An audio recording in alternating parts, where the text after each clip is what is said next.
Welcome to Becoming a Sleep Consultant. I'm your host, Jane Havens, a certified sleep consultant and founder of both Snooze Fest by Jane Havens and Center for Pediatric Sleep Management. On this podcast, I'll be discussing the business side of sleep consulting.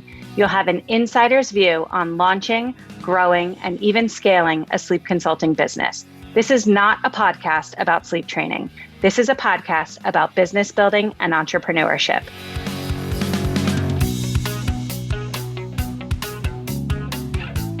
Amber is a business mentor, branding expert, author, and speaker. Her work has been featured by Forbes, Entrepreneur, Success, Mindvalley, and Working Mother magazine. She is the host of the Ignite Your Dream podcast and author of books Master Your Money Mind and Paddle Home. Amber's transformational mindset work helps her clients to bring meaningful expansion to their work, creative lives, and personal missions. Her introspective approach is the catalyst for deep transformation and powerful change in organizations and individuals. Amber, welcome to the Becoming a Sleep Consultant podcast. I'm so excited to chat with you today. Hi, Jane. I'm so happy to be here with you. Before we get started, why don't you share a little bit about yourself? Give us a rundown. Tell us who you are and what you do. Yeah. So I am a business growth strategist. I am a branding expert. I'm a podcaster. I'm a mom to a 2 and 11-year-old. I'm a wife and I'm a poet and artist. And I live in New Hampshire, and I've built a really successful business over the last 10 years working from home and really following and honoring my dream, what that dream has looked like. And I know we're going to get into that more today. Yeah, exactly. So the topic that I wanted to discuss with you today is, I think, really what your business is all about, which is bringing your dreams to life. And I was thinking about this, and I often get on to calls with people who are interested in becoming sleep consultants, and they share like really real and realistic goals with me. Maybe they're a stay-at-home mom and they just want to support 1 or 2 families a month while prioritizing, the care of their own children. Maybe they'd love to have some extra spending money to wallpaper the kitchen or take the kids to the beach for a long weekend. Sometimes I'll speak to postpartum doulas who tell me their goal is to phase themselves out of overnight work within the next 5 to 10 years. Really reasonable, right? And they do so, or they want to do so, because they know that working overnights won't be sustainable forever. And then the second they launch their business, all of a sudden, like, it looks really different, or they're trying to do something really different. And I wonder why that happens, and like, how can we bring ourselves back home to like our own actual goals rather than chasing somebody else's dream. Yeah. Well, I think it's easy to get caught up in the swirl, right? I mean, everybody here knows what it means to be a Pinterest mom. And we've all had that moment in the kitchen where we're making our kid's birthday cake and we're like, we're going to make that fox and it's going to be the best looking thing on the face of the planet. And then you get to the end of it and it literally looks like it has been in a car accident. And, right. And so I think it's easy to get kind of caught in the romanticism of what other people have created. But what we're missing in that is really understanding multiple things. And the first is the actual dream and vision that person had, right? So like their original dream, we're going to put that on the shelf. We're going to come back to that. The second piece is like all of the life experience and all of the skill sets and the knowing and the blood, sweat, and tears that led them to be able to create what they're creating in that moment. And so we sometimes take that for granted when we see it in other people because we think, oh, it shouldn't be that hard to make this fox cake from Pinterest. And then we realize like, I don't have that skill set. And so then it's like, well, I failed and I'm just going to buy cakes for my kid from now on. And you could do that, but you also could just practice more. You also could get more education and you could learn how to get better at it. And eventually you could make a really great fox cake too. I'm using this metaphor very intentionally. But I think if we come back to this original dream thing, and I think this is the question that feels really, really important to center for this conversation today for every single one of us here. And it's to remember what our original dream actually is and was. And what I mean by that is like the real zoom out for your life. And so I want to, if it's okay, Jane, can I just ask you, like, what was your original dream that led you to do what you're doing today? Yeah. So my original dream was just to be able to use my brain again. Prior to getting into this line of work, I was a stay-at-home mom. I had 2 young kids. I had a former really successful career where I felt smart and productive and accomplished. Mm. And then I found myself home with my kids, loving it, but also feeling a little empty inside. And so my original goal was to use my brain, feel like an adult, and make a little bit of money, like, a little bit of money. I never had any huge goal or big dream. It was literally like make some pocket money, use my brain, and feel like an adult again. I think those were Mm. my original goals. Yeah, I love the clarity of that. And also underneath it in honoring the original dream of being a mother and having a life that was, aligned for you in the way you wanted to mother. Yeah. And you know what? I had a lot of guilt around starting a business at first, if I'm being completely transparent, because it was hard for me to admit that being a mom wasn't enough for me. I Mm. felt really guilty about that. As somebody who was raised by a stay-at-home mom, who was an amazing mom, I didn't want to say, I think, to her or to myself that that lifestyle wasn't enough. And I know what a privilege it is to be able to stay home with your kids. And I Yeah. didn't want to admit to the world that like I wanted something more than that. So Right. that was something like I had to get over in my own brain before actually getting to work. Yeah. Yeah. And so you're beautifully illustrating, the power of our dreams, because what our dreams do is they walk us up to the line to look at those things. They encourage us and they challenge us to have to look at the things that perhaps, we've been avoiding. And what I say is like, your dream is like a shadow. It's always going to be there. It's never going to leave. It's going to follow you around. And so the work that I do in the world is like I'm so interested in knowing what people's dreams are, because the second you talk to somebody about their dream without making them feel like they have to honor it or do anything about it, but you see the twinkle in their eye, right? You see their aliveness come to the center. And I'm really passionate about that, because what I believe is more people in society that are alive with their dreams, the better society is for it, right? I think humanity, I think our children are impacted in really powerful ways. Like if you talk to your child about what their dreams are, look at them. They have no inhibitions. They have no reason to believe that they can't do the thing that they have in their spirit unless someone told them otherwise. And so I think that's just so pure. And it's such a powerful reminder of the power of a dream. And so I'm just super, obsessed about talking to people about what their dreams are, and then literally sitting there and taking it seriously and saying, okay, friend, if the dream is in you, it's for you. What are we going to do to create that reality for you? Because there's really, I mean, of course there are an infinite other number of options. But I think the most sacred path and the most aligned path and the most exciting path in our lives is to dance with our dreams and try to go bring that thing to life. And you just don't know what you're going to find along the way. So I think the next question for everybody here is like, okay, what was your original dream? And then what was the original dream beneath that? And how did these things sort of stack up like bricks? Like what are the dreams? Follow them back. And what you will discover is the most honest, truthy part of yourself. Yeah, it's interesting. As my business has grown, I have made a really intentional effort to stay true to my original dream because, it's interesting.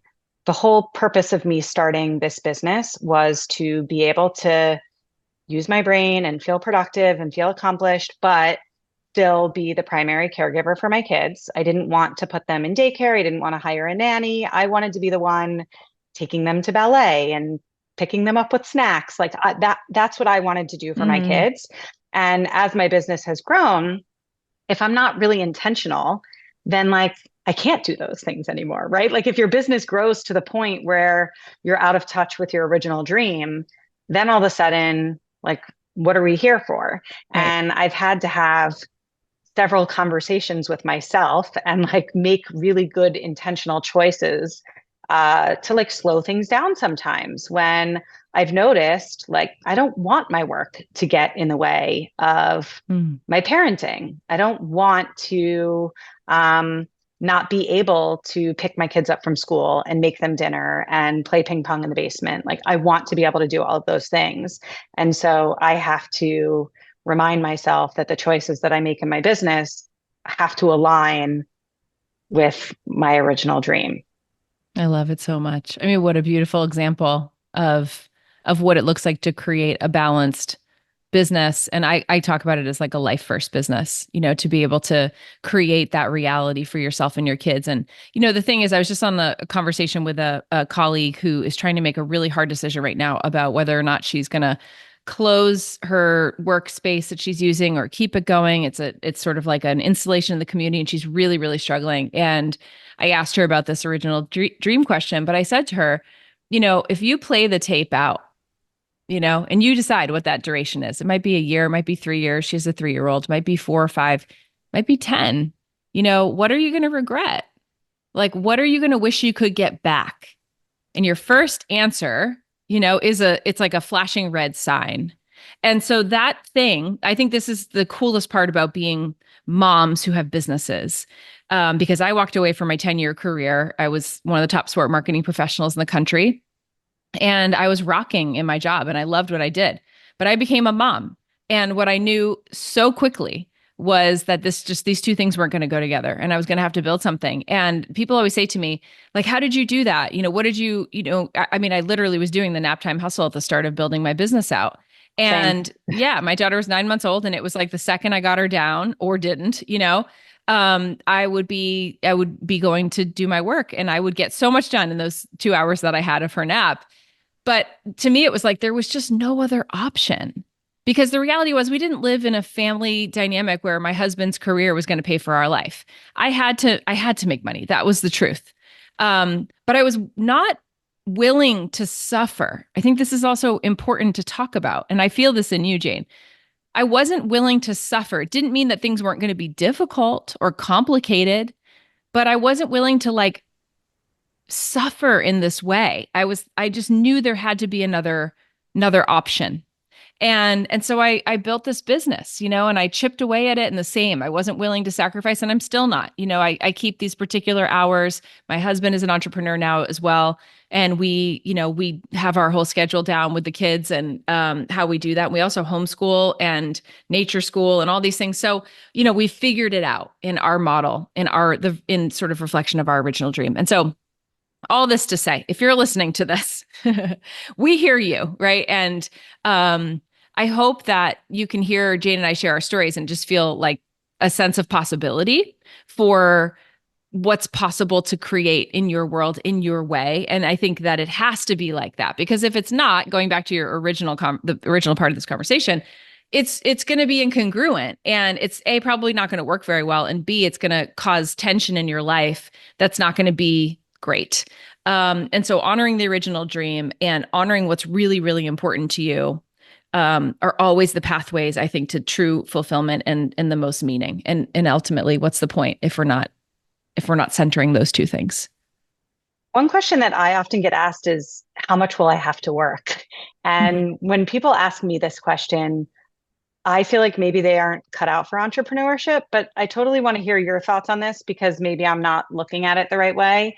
I've always viewed my business as something that I get to do rather than something that I have to do. And I'm wondering if you think that there's room for sort of like the personality type who's asking, like, how much am I going to have to work? Because for me, even when I had limited time, I wanted to do it. Yeah. I didn't have to do it. Yeah. So I'm wondering your thoughts on that.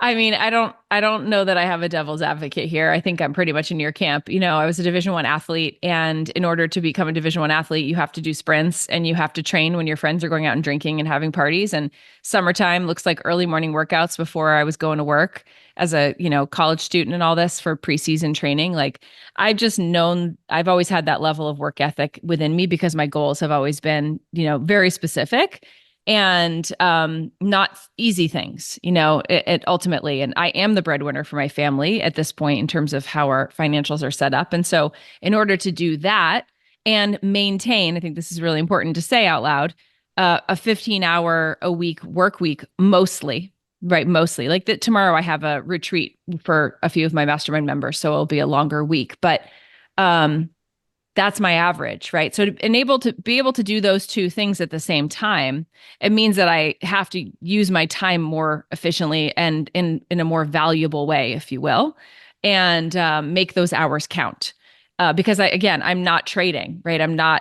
It's like she gets home from nature school and we're together. So yeah, so I think that it's a get to. I think I really look at my business as like an opportunity to be in my creatorship and being of service. I love helping people. I love people. So I love like getting to hear where they are. I love learning about them. I love helping them create a path. It's just like I could do it all day. I mean, I literally like have to shut myself off because I really enjoy it so much.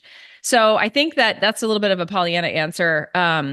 But there has to be some part of the original dream that comes back to what you said. Like, I want to use my brain. I want to be challenged. I want to be of service. And I think that's ultimately what entrepreneurship, that's the spirit of entrepreneurship at the root. Was there a time when you were working more than 15 hours a week, or have you always imposed such sort of firm Yeah, boundaries always. around This is like a always? shocking answer. People are always like, I just don't even believe you. I'm like, no, seriously. Like, I don't, I, I have like almost an internal shut off switch with myself, right? Where I'm just like, this isn't, it's like I reach a certain level and I'm like, it's like, I don't know, my mom guilt kicks in. I just got to be with my kids. It's like, I need to go see them. It's like it recharges me. And, recently I've just started like, it's almost like embarrassing to say this, but I started like doing meal prep, and we weren't really great at that as a family before. My husband would make some meals, and he's a decent chef. I'm really good at cooking, but I just wasn't finding time for it because I was just like overwhelmed and stressed. And so I started implementing that into my weekends, and then I like go shop. It's like the most amazing thing. And I want to go cook dinner for my family. It's like, I got to go. The sun is setting, and we live in New England. So it's right now at the time we're chatting, it's like dark at, 4 o'clock. And I want to go in and I want to cook a meal for my family. I want to have a family dinner every night. These things are important to me. So I think this is the bigger question is like, what are your values? What's important to you? What are the non-negotiables? What do you not get replays on? And then how do you make those things be the things you honor? And my business does not come first. It has to work for my life. And that's just kind of like the line that I hold for it. Yeah, I think that that's really special. As somebody who trains other people to do the work that I do, one thing that I see happen really often is that people try to build their businesses to look like mine. Mm. And I'm wondering what your thoughts are on that, because I'm more than happy to share my business model. I'm an open book. I love for people to learn from me and do as I do. But I also think that the reason for why I'm successful is because I do it in a way that works for me. And so, how much of what you learn from somebody else can be uh, put on autopilot in your Mm. own life? Do you really do you have to figure it out for yourself to some degree? Yeah, but I do think that um, we have to try the other person's model first because it's our form of learning. And you think about like when you teach your kids something and then you realize they're like literally mimicking exactly the way you do something because that's just how the human brain learns, right? There's like the monkey see, monkey do kind of thing. So I have a lot of respect for that because I think back to like how many mentors have I like copied in certain ways without realizing, and because I just thought that was the right way to do it. And so one of the big sort of like initiations I think that happens for people as they start to realize, okay, I do want to grow this thing. It's like it won't work anymore when you're kind of like in someone else's frame. And that's the moment where we get really creative and we get to like do this real self-honoring work of like, wait, but what's my style? Like, how do I do my art? And becoming really passionate about your own method and your own methodology. And this is why it's really important to have mentors like yourself who will say, that's awesome. I love that you've mastered that. And I realize that this part's becoming maybe more challenging. What would it look like for you to do it your way? Like if you didn't have a roadmap, if you didn't have somebody else's framework to follow, like what would your instinct do? And I really love doing this with people. It's asking them lots of questions and redirecting them back to themselves and their own wisdom because they have it. And then allowing them to lean on it because you and I both know as teachers and mentors, they're going to thrive when they're operating from their own knowing and from their own skill set. And that's a really cool moment as a teacher to watch when that sort of like clicks in. Yeah, one of my grads said, I can't remember if she said it to me. I think she said it to me on my podcast. She said that her business finally started to take off when she stopped running it to look like mine, you know? And I thought that that was a really beautiful thing Yeah. because, you know, the way that I run my business works for me. And she figured out that when she truly stepped into her own authentic self, that that's when her business was going to work for her. And you know, I love to try and help people speed up that process. But I think you make a good point. Like, this is how people learn. And, you know, I'm never upset to see people showing up looking like me. A lot of my grads, they sound like me, they write like me, they coach like me, they're learning from me. That's That's fine. right. Yeah. And I'm okay with that. If I wasn't, I think I'd have a lot of mental stuff going on in my own brain. So, like, I've made my peace with that. But I love seeing when people show up as themselves. And Yeah. you know, the faster we can make that happen, I think the better. But it's a process, and I think people are scared. People are scared to formulate their own Totally. verbiage. You know, it's overwhelming. And if they've never done it before, they don't really have anything to go off of. And I'd be curious for you, right? Like there's the being a sleep coach and having the skill set of like that work, which is its own unique offering, and then learning marketing copy and writing and then automations and systems. And it's like all the things, social media, it's a tidal wave of things that you get to learn at the front. And so I think it's really cool that you have the structures in place to help people bridge that, where they can get to the point of, oh, okay, this is how I want to talk about this, and this is how I'm going to set up my practice and the way that I do this in my business. There's something really really special about getting to support people who are at the beginning of their journey, where there's like that real transition, that real swell of courage moment to say like, I'm going to do the thing, and I'm going to sign up for this, and I'm going to like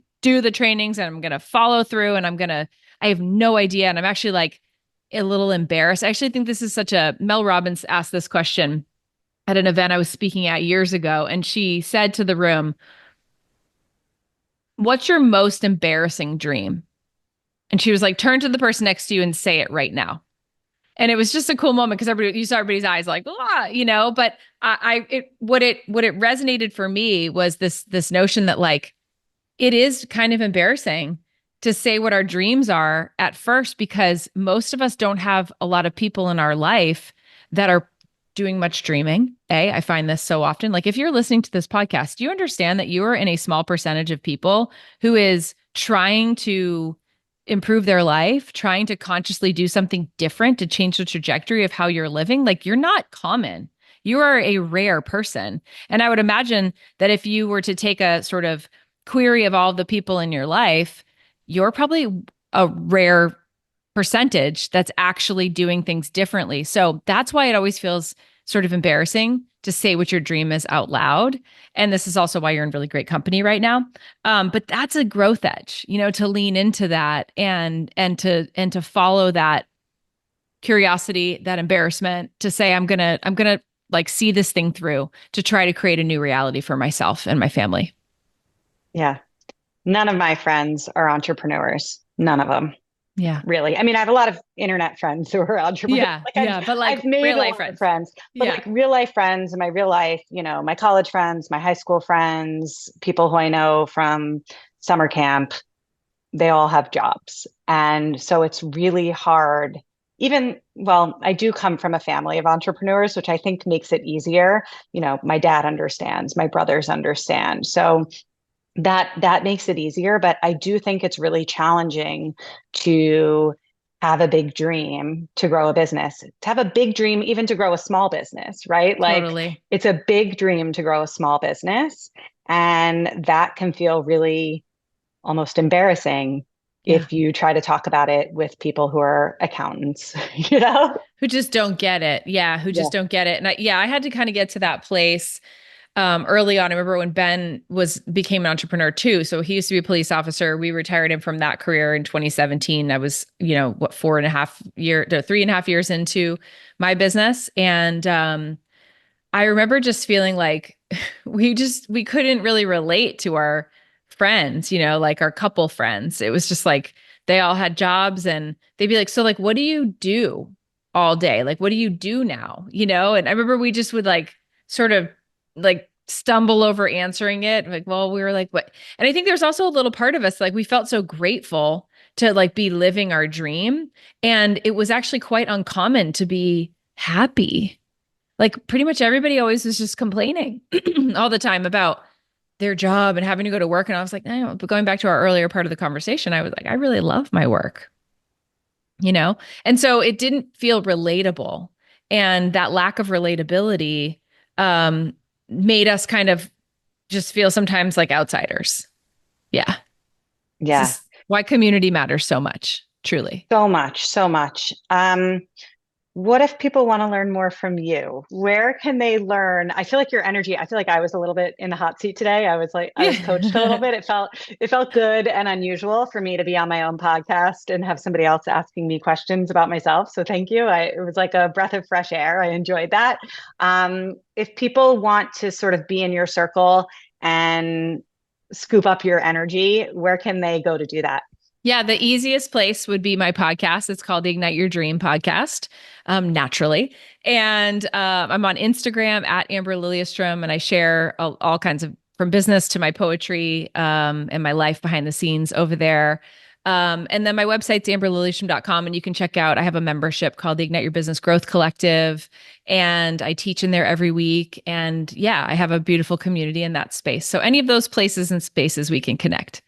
That's all fantastic. I feel like I just had a therapy session, so I'm feeling good. Thank you so much for being here, and we will definitely have to have another conversation like this one again soon. Thanks, Jane. Thank you so much for listening to this episode of the Becoming a Sleep Consultant podcast. If you enjoyed today's episode, it would mean so much to me if you would rate, review, and subscribe. When you rate, review, and subscribe, this helps the podcast reach a greater audience. I am so grateful for your support. If you would like to learn more about how you can become a certified sleep consultant, head over to my Facebook group, Becoming a Sleep Consultant, or to my website, thecpsm.com. Thanks so much, and I hope you will tune in for the next episode.